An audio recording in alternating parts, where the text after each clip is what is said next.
세상에 떠도는 기묘한 괴담들. 첫 번째 이야기, 일본에서 폐가에 갔다가 실제로 겪었던 실화괴담.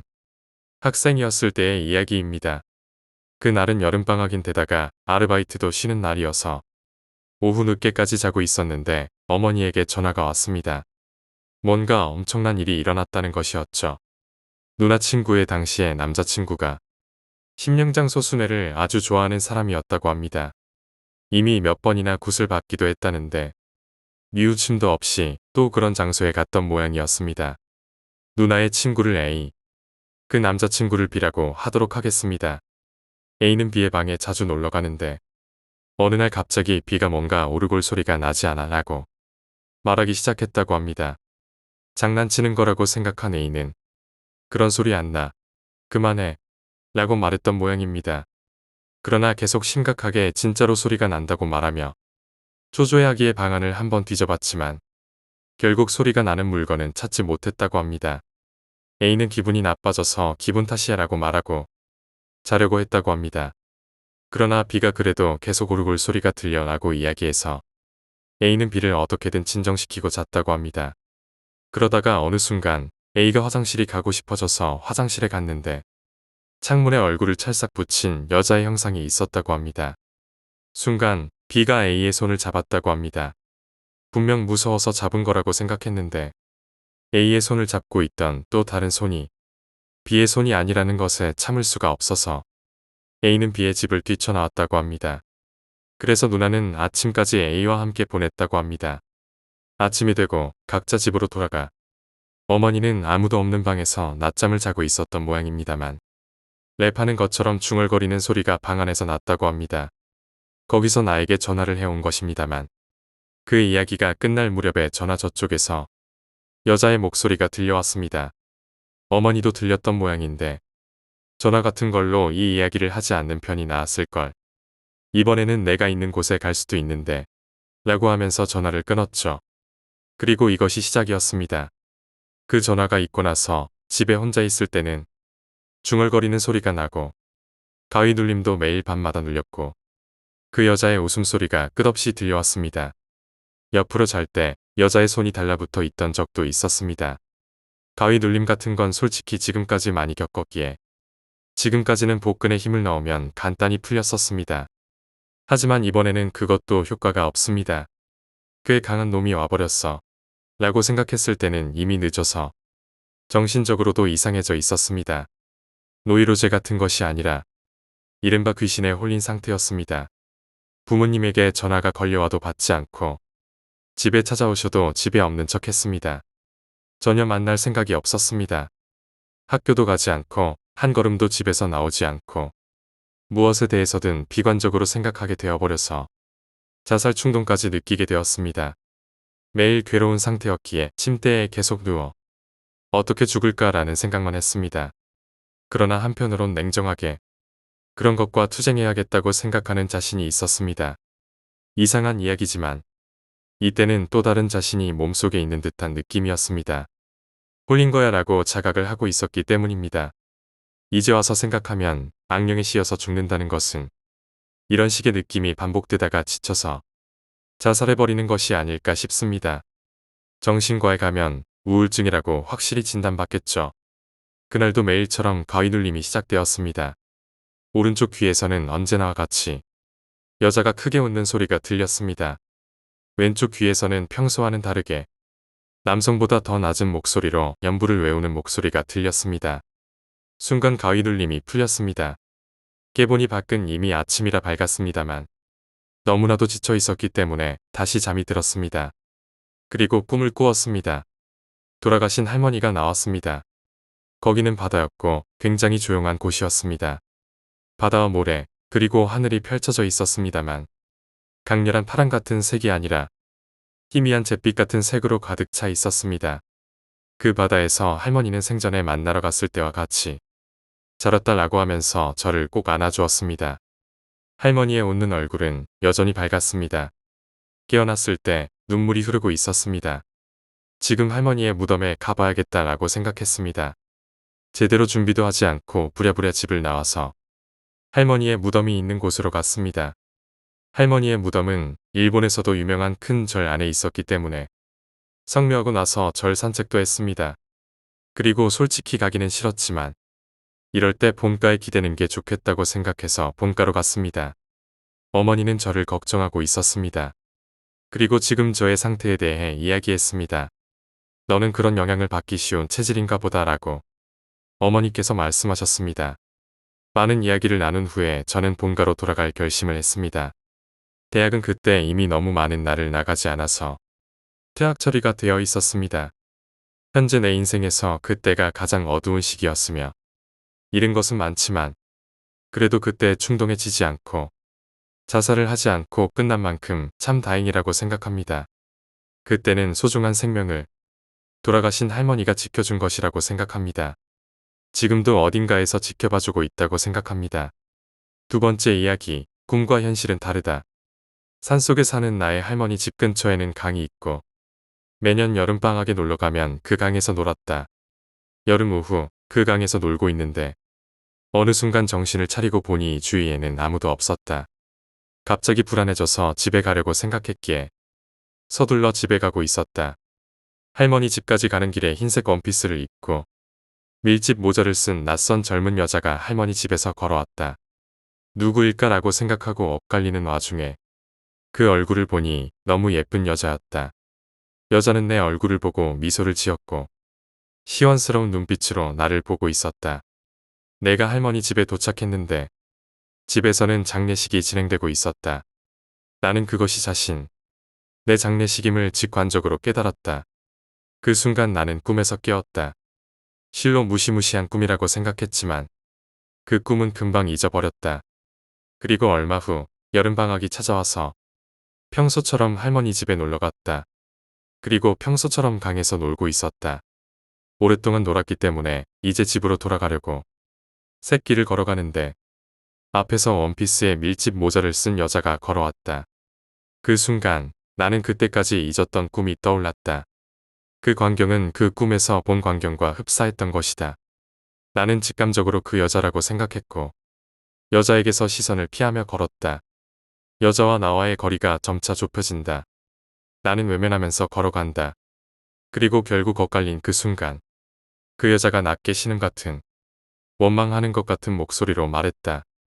도대체 어떻게 안 거야? 나는 두려운 나머지 힘껏 달렸다. 그리고 할머니 집에 겨우 도착하자마자 정원에서 세탁물을 말리고 있던 할머니에게 안겼다. 할머니와 함께 있던 어머니에게 이전에 꾼 꿈 이야기를 포함해서 모두 말했지만 두 사람 모두 웃을 뿐이었다. 저것은 도대체 뭐였던 것일까? 그 여자는 도대체 누구인가? 모든 것이 수수께끼이지만 지금도 내가 이렇게 살아갈 수 있는 이유는 그때 그 여자와 눈을 마주치지 않았기 때문이라고 나는 믿고 있다. 세 번째 이야기, 꼬여버린 인생. 행여나 많은 이들에게 웃음을 살까봐 하지 않은 이야기가 있다. 지금에 와서 말하는 이유는 행여나 여러분에게 그것이 나타날 수도 있기 때문이다. 학교를 졸업하고 안간 힘을 써서 조그마한 이벤트 행사 회사에 취직했다. 그러나 입사하고 2개월 만에 회사를 나오게 되었다. 무리한 투자로 부도 위기를 맞이했고 가장 먼저 해고당했다. 억울한 것이 있다면 해고당한 달에 받을 월급을 아직도 못 받았다는 것이다. 이제야 숨 좀 트이나 싶었더니 막막함의 연속이었다. 이상하게 그 해는 저주라도 받은 것처럼 느껴졌다. 저주에 빠진 나는 갈 곳을 잃었다. 학자금 대출금과 생활비, 그리고 관리비 등 들어갈 돈이 많은 상황에 아르바이트라도 해야만 했다. 하지만 저주에 걸린 것처럼 계단에서 넘어지는 바람에 다리에 금이 가고 말았다. 난감한 상황에 다리보다 마음이 더 아팠다. 부모님은 위로와 격려보다 조심하지 않은 내 탓이라며 인상을 찌푸렸다. 서로 어려운 상황인 걸 피차 알지만 그놈의 병원비 타령만 할 뿐 고장 난 다리보다 들어갈 돈에 신경을 쓰는 듯했다. 서운했지만 그러려니 했다. 그래도 나에게는 하나뿐인 내 편이 있었다. 여자친구인 서희에게 연락을 했다. 지금 바쁘니깐 중요한 거 아니면 내일 연락해. 싸늘한 말투가 예전과 달라짐을 느꼈다. 마치 내가 무슨 잘못을 한 것처럼 위축이 되었다. 말도 한마디 못해보고 전화가 끊어졌는데 마음이 송곳으로 뻥하고 뚫린 기분이었다. 한동안 병원 창문을 멍하니 바라봤다. 괜히 부정적으로 생각하면 스스로가 비참할까봐 아무렇지 않은 척 핸드폰으로 뭔가를 보는 척했다. 하지만 마음이라는 것이 쉽게 안정되었더라면 인간에게 우울증은 찾아오지 않았을 것이다. 도대체 무엇을 잘못했는지 이해가 되지 않았다. 단지 다쳐서 연락한 것일 뿐인데 말이다. 괘씸한 마음에 다시 서희에게 연락을 했다. 전화기가 꺼져 있어 소리샘으로 연결되어 오니 가장 가깝다고 느낀 사람에게 느낀 서운한 감정이었을까? 아니면 역겨운 상황을 경험하고 있어서일까? 마음속 깊은 곳에서 분출되는 분노 때문에 핸드폰을 던져버렸다. 애써 평정심을 찾으려고 했지만 마음이 타들어가는 느낌에 온몸이 뜨거워졌다. 텔레비전에서 이유 없이 사람의 몸에 불이 붙는 미스터리한 현상을 본 적이 있다. 어쩌면 나도 같은 이유가 아닐까. 쓸데없는 생각이 떠오르기도 했다. 그런 더러운 기분도 시간이 해결할 무렵 다리가 성치 않아도 이력서를 썼다. 세상이 패배자로 볼까봐 아픈 몸을 이끌고 밤낮 없이 회사를 찾았다. 처음에는 안정적이고 이름난 회사를 찾다가 갈수록 눈높이가 낮아졌다. 왜냐하면 그들이 원하는 인재에 나는 부적합했기 때문이었다. 비참한 기분이었지만 나중에는 전공이랑 관계없이 사람만 구한다면 지원했다. 이력서를 넣은 뒤 힘들어도 위험해도 좋으니 제발 좀 써달라고 기도했다.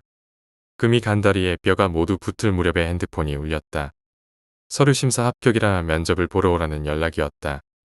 큰 회사는 아니었지만 전공과 관련된 일이었기에 정말 붙고 싶었다.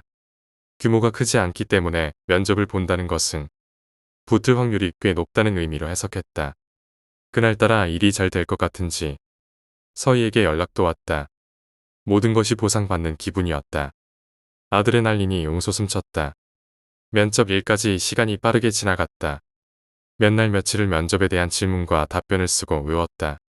면접일 당일 운수가 터지려고 하는지 예상했던 질문들이 무더기로 나왔다. 토시 하나 틀리지 않고 능숙하게 대답했다. 면접관도 만족했는지 미소를 지었다. 화기애애하다는 사자성어를 몸소 체험했다. 면접이 끝나고 집에 도착하기도 전에 합격했다는 전화가 왔다. 날아갈 듯 기뻤다. 서희가 생각났다. 서프라이즈 이벤트를 해주려고 그녀가 좋아하는 케이크를 사고 반지도 샀다. 좀 무리했지만 여자친구를 기쁘게 해주고 싶었다. 그리고 서인의 회사 앞에서 기다렸다.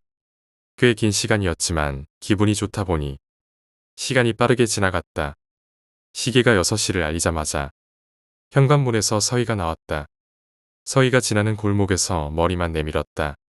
집으로 가는 길로 걸어오길 바랬다. 그러나 서희는 집으로 가지 않고 반대쪽으로 걸어갔다. 뭐라도 사러 가나 싶어서 뒤를 밟았다.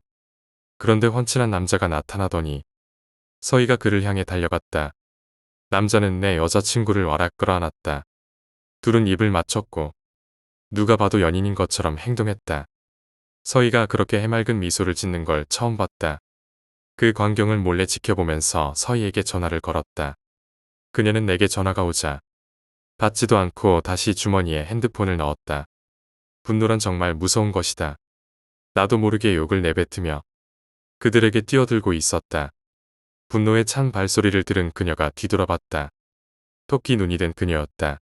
그녀가 놀라던 말든 있는 힘껏 머리로 남자의 얼굴을 내려쳤다. 하지만 언제나 부르는 나의 것이었다. 남자가 피하자 내 머리는 벽과 충돌하고 말았다. 피가 용암처럼 터져나왔다. 너무나 뜨거웠다. 어떻게 된 거야? 빨리 말을 해봐. 나에게 수치심이란 없었다.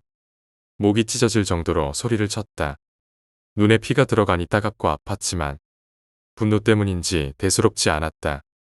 멀쩡한 왼쪽 눈으로 본 그녀는 남자와 팔짱을 낀 채 얼어 있었고 그 장면을 보자 더욱 화가 치밀었다. 케이크를 땅에 던지고 밟았다. 입었던 셔츠도 찢어버렸다. 남자는 그런 나에게 도대체 누구냐고 물었다. 쟤랑 3년 동안 사귀었는데 넌 누구냐? 남자는 난감한 표정을 지으며 그녀를 바라봤다. 서 있는 남자의 얼굴을 한번 보더니 눈물을 흘리며 자신의 집으로 가는 길로 빠르게 걸었다. 그 상황이 더욱 화가 나서 그녀의 팔을 잡으며 어디를 가느냐고 물었다. 그녀는 단지 눈물만 흘릴 뿐이다. 더 이상 묻지 말라는 표정에 순간 마음이 약해져서 손을 놓았다. 그날 모든 화를 허공에 대고 내뱉었다. 표현할 수 있는 모든 욕을 했다. 각종 숫자부터 신체의 일부까지 메아리가 울리도록 소리쳤다. 이윽고 경찰이 와서야 나를 말렸고 경찰서까지 끌려가서 울다가 화를 내다를 반복했다. 진이 빠져서 택시를 타고 집 앞에 왔다. 모든 것을 토해내고 나니 더 이상 아무것도 하기 싫었다. 그렇게 어리나간 사람처럼 허공을 바라보며 좀비처럼 터덜터덜 걷고 있는데 경비 아저씨와 눈이 마주쳤다. 이게 무슨 일입니까? 이마는 또 왜 이렇고요? 저랑 함께 병원에 가시겠습니까? 우울함도 우울함이지만 소리를 된통 지르는 바람에 아무런 말을 할 수 없었다. 단지 고개를 절레절레 흔들고 계단을 올랐다. 그런데 정말 이상하게도 경비 아저씨가 올라가는 나에게 조심히 들어가라며 격려를 했는데 또 다시 감정이 울컥 치밀어 올랐다. 스스로가 불쌍해진 것이었다. 되는 일이 하나도 없었다. 거울 속 내 모습을 보니 한심했다. 피범벅인 얼굴과 찢어진 옷을 입고 있으니 큰 사고라도 당한 사람 같았다. 그렇게 따지면 사고가 났던 것이 맞을지도 모르겠단 생각이 들었다. 스스로가 싫어졌다. 내 모습을 비추는 빛이 싫어졌다. 더불어 나를 존재시키는 사람도 물건도 싫어졌다. 흡혈귀가 된 것처럼 방 안의 모든 빛을 차단했다. 방문도 잠가버렸다. 이불 속에 들어가서야 마음이 괜찮아졌다. 어둠과 동화되고 나서야 나쁜 상처의 고통이 느껴지지 않았다. 자살을 선택하고 싶었으나 죽음이 주는 고통을 감내할 위인이 못 되었다. 얼마나 지났을까? 은둔형 외톨이가 되어버렸다. 이불 밖은 언제나 위험해 보였다. 나를 멸시하는 부모님으로부터 언제 뒤통수 칠지 모르는 녀석들까지 그들을 감당할 자신이 없었다. 단지 캄캄한 어둠 속에서 눈을 감고 잠이 들 때 가장 행복했다. 그러던 어느 날 유난히 좁은 방 속이 시끄럽게 느껴졌다. 여러 명이 쑥덕이는 소리가 방 안을 소란스럽게 했다. 요란한 소리가 방 안을 가득 채웠다. 누군가가 나의 방에 들어왔다는 생각에 벌떡 일어났다. 당장 핸드폰을 켜고 방 안을 비췄다. 침대 아래에는 누군가가 서 있었다. 어디서 많이 보던 모습의 사내가 있었다. 워낙 어둠 속에 있었던 터라 형체에 대한 확신이 들기까지 꽤 오랜 시간이 걸렸다. 눈동자가 초점을 맞추자 이윽고 눈앞에는 꽤 멋진 모습의 나 자신이 서 있었다. 2대8로 정돈된 머리에 고급 양복을 입고 있었는데 평소에 되고 싶은 모습이었다. 내 모습을 한 녀석이 소리를 지르지 말라며 자신의 입술에 손가락을 댔다. 그리고 편하게 의자에 앉았다. 나는 가까운 미래에서 온 너다. 너를 구원해 주기 위해 왔다. 이해가 되지 않았다. 영화 속에서 일어나는 일이 나에게 생긴 것일까? 과거를 바꾸기 위해 미래에 내가 온 것일까? 생김새로 봐서는 가까운 미래에서 온 것이 분명했다. 지금의 모습과 큰 차이가 없었기 때문이었다. 의심이 한두 개가 아니었지만 미래의 나에게 궁금한 것이 더욱 많았다. 나는 미래에서 무얼 하고 있어? 녀석은 아무런 말을 하지 않고 웃어댔다.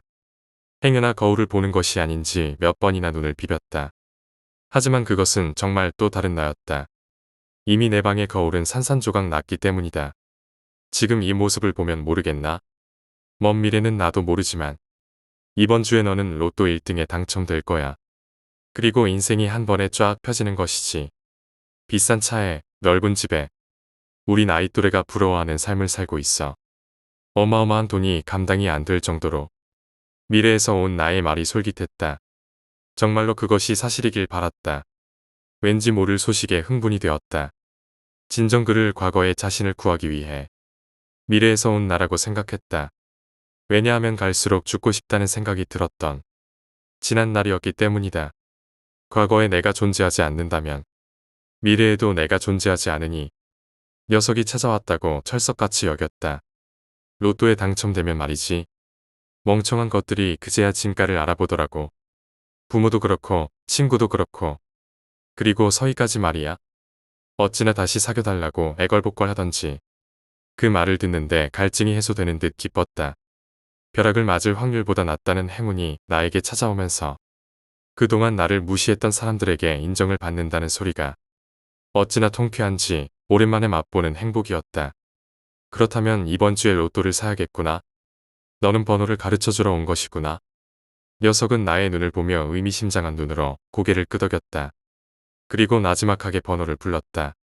드디어 새로운 인생을 맞이한다는 생각에 웃음이 터져 나왔다. 믿기지 않았다. 정말 이 번호가 맞아? 라고 묻자 녀석은 나를 향해 빙그레 웃어댔다. 평소에 번호 같은 것을 모셔오는 유형의 인간이기에 미래에서 온 나라고 해도 그런 부분에 대해서는 믿을 수 없었다. 늘 실수투성이에 야무지지 못한 나 자신이 아니던가. 몇 번이고 번호가 확실한지 물었다. 그러자 녀석은 마치 나를 놀리는 듯 괴상야릇한 표정을 지으며 고개를 45도 각도로 기울였다. 장난치지 말고 확실히 이 번호가 이번 주 1등이야? 녀석의 입꼬리가 올라가자 순간 이것은 뭔가 잘못되었다는 걸 느낄 수 있었다. 이내 눈매가 매섭게 바뀌면서 나를 노려보는데 막연함 속 공포심의 숨통이 저릴 만큼 아파왔다. 뭔가 이상했다. 현재와 다른 미래의 나이지만 돈이 있어서 그런지 저렇게 여유가 넘치는 나였던가? 온갖 생각이 마음을 복잡하게 했다. 불쌍한 인간아. 이런 것조차 속는 한심한 인간아. 그것이 요란하게 웃어대더니 미친 듯이 머리를 흔들었다.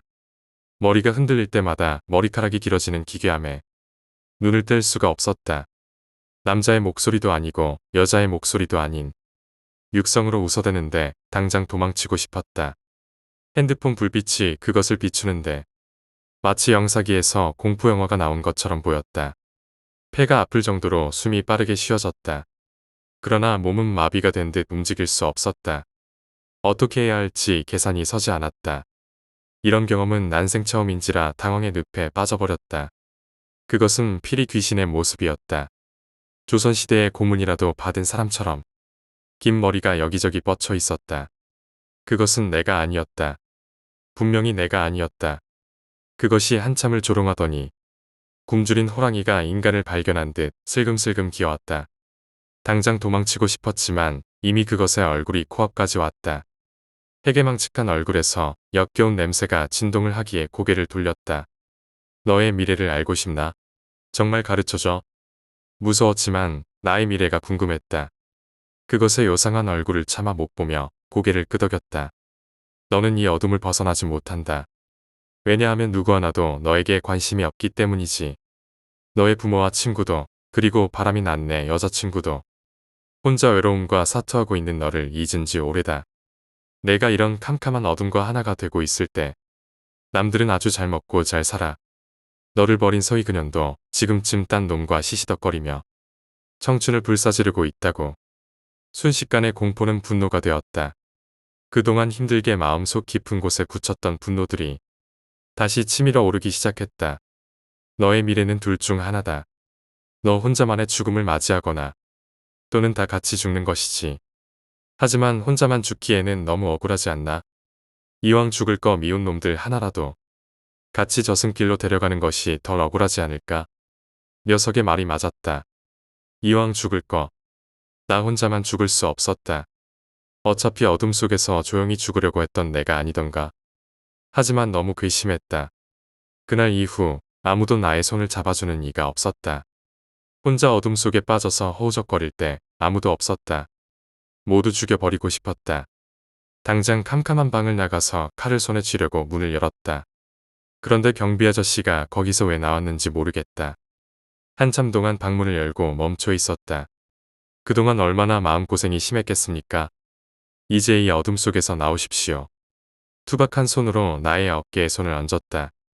노인의 눈빛이 그토록 격려되기는 처음이었다. 마치 나의 마음을 다 아는 듯 토닥거려주는데 어지러운 마음이 정리되었다. 무슨 슬픈 사연이 있는지 모르겠습니다. 그러나 얼마나 힘들었으면 이런 어둠 속에서 혼자 계셨겠습니까? 괜찮으니 방 밖으로 나오십시오. 어두운 방으로부터 한 걸음 나오니 엄마가 나를 와라가느며 눈물을 흘리셨다. 표현이 서툴러서 그동안 나에게 따뜻하게 하지 못했다며 펑펑 우셨다. 아버지도 연이어 미안하다는 말만 하는데 얼어붙었던 마음이 녹아내렸다. 순식간에 마음에 봄이 찾아온 것 같았다. 그러는 사이 집에 누군가가 배를 눌렀다. 키가 큰 불량하게 생긴 녀석이 모자를 푹 눌러쓰고 들어왔다. 갑자기 화목해진 우리 가족을 멀뚱멀뚱 쳐다보며 경비 아저씨에게 다가갔다. 할배, 단지가 이것밖에 없다 아이가. 된장 담은 건데 이거 씻는다고 늦었다. 경비 아저씨는 배구공보다 작은 단지를 이리저리 살펴보더니 우리 가족에게 눈웃음을 지었다. 그리고는 불량한 손자 녀석과 내 방으로 들어갔다. 이내 문이 덜커덕 잠겼다. 혼자 있을 때 들리던 요란한 웃음소리가 방 안에서 들렸다. 어찌나 소름이 돋던지 심장이 오그라들었다. 우당탕탕하며 손자의 욕설이 들려왔고 경비 아저씨가 그런 손자에게 야단을 치는 소리도 들려왔다. 뭐가 어떻게 되는지 모르겠지만 부모님은 신경 쓰지 않으셨다. 30분 정도 지났을까? 나의 방문이 열렸다. 경비 아저씨와 손자가 땀을 뻘뻘 흘리며 숨을 가쁘게 몰아셨다. 손자의 손에는 조그마한 단지에 뚜껑이 덮여 있었고 부적과 함께 새끼줄로 동여매어 있었다. 행여나 두 남자가 내 방 속에 있는 귀신이라도 잡아서 단지 안에 봉인이라도 시킨 것일까? 소설 속에 나오는 이야기 같지만 실제로 그런 것 같았다. 경비 아저씨는 나의 좌절이 나의 탓이 아니라고 했다. 내가 부족해서가 아니라고 했다. 내 마음 모두를 이해할 수 없지만 이해하고 싶다고 했다. 태어나서 그런 격려는 처음이었다. 뭉클함에 눈물이 떨어졌다. 경비 아저씨와 손자를 보내고 새로운 마음을 먹고 다시 일어서려고 했다. 먼저 꽤 오랫동안 씻지 않았기에 화장실로 향했다. 나는 경악을 금치 못했다. 거울 속에 있는 사람은 내가 아니었기 때문이다. 그것은 다름 아닌 캄캄했던 나의 방 속에서 만났던 귀신의 모습이었다. 그제야 모든 일들이 머릿속에서 정리되기 시작했다. 나는 꽤 오랜 시간을 방 속에서 얌전히만 있었던 것이 아니었다. 부모님이 말하기를 매일 밤을 마치 1인 2역을 하듯 매일을 시끌벅적 혼자서 떠들었다고 했다. 나에게 말을 걸려고 할 때마다 다른 인격이 욕을 하며 위협을 했다고 했다. 도대체 나는 어떤 상태였을까? 귀신에 홀린 것일까? 아니면 정말 어둠 속에서 미쳐있던 것일까? 지난 일을 경비 아저씨에게 묻고 싶었다. 처음에는 그들이 귀신을 퇴치했다고 생각했지만 요즘 들어서 미쳐있던 나를 치료하기 위해 한편의 연극을 꾸몄다는 의심이 계속해서 든다. 회복을 하고 경비 아저씨를 찾아갔을 때 이미 그들은 떠나 있었다. 지금은 꽤 오랜 시간이 흘러버렸다. 가끔 혼자 있을 때 그날이 떠오르기도 한다. 여러분들에게 해주고 싶은 말이 있다면 오랜 시간을 어둠 속에 있지 않길 바란다. 아마도 당신들 마음속에 있던 무언가가 당신들을 지배해버릴 테니까.